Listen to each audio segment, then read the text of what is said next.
दोस्तों, हाल ही में खबर मिली है कि यूक्रेन अब धीरे धीरे रशिया से अपनी टेरिटरी वापस पा रहा है।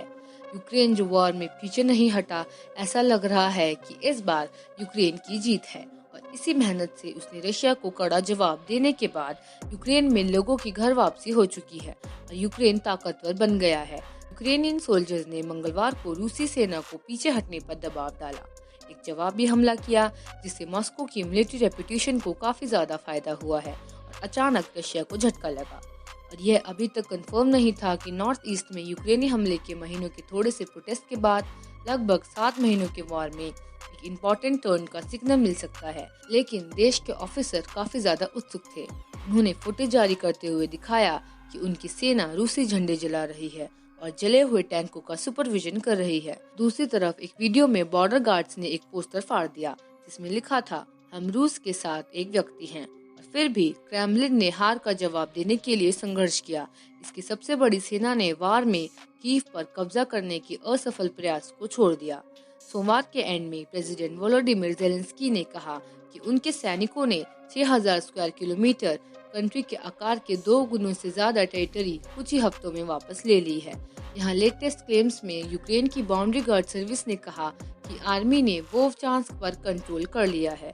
वार के पहले दिन में रूस से सिर्फ 3 किलोमीटर दूर एक शहर जब्त किया था। इस बीच यूक्रेन ने मंगलवार को कहा कि उसने देश के नॉर्थ ईस्ट में रशियन आर्मीज को तेजी से वापस खदेड़ने के बाद अपने सभी एरियाज को फ्री करने का टारगेट रखा है।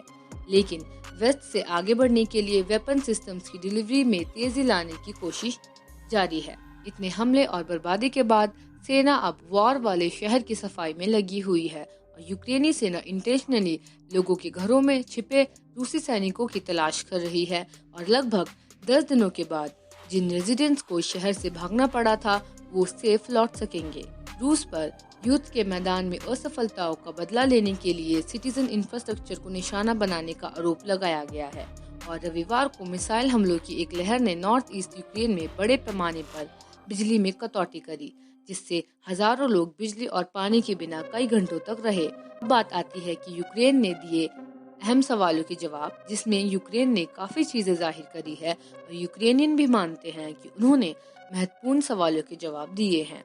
क्या वे डेडलॉक को तोड़ सकते हैं और टेरिटरी पर कब्जा फिर से पा सकते हैं? तो उत्तर है हाँ।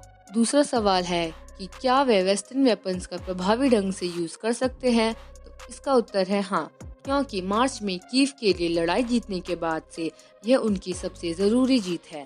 ये इसलिए मायने रखता है क्योंकि सबूत के बिना वे जीत सकते हैं। रशिया को डर है कि यूक्रेन का सपोर्ट करने और रशिया का विरोध करने की इकोनॉमिक कॉस्ट उनके कुछ नाटो मेंबर्स के लिए बहुत ज्यादा हो सकती है, खासकर एक लंबी कठिन सर्दियों में। वहीं रशिया जो वेपन कंस्ट्रक्शंस के लिए सबसे ज्यादा जाना जाता है, उनकी इस बार मिलिट्री इंटेलिजेंस फेल रही और कमजोर सोल्जर्स ने काफी ज्यादा मात्रा में हथियार नीचे फेंक दिए।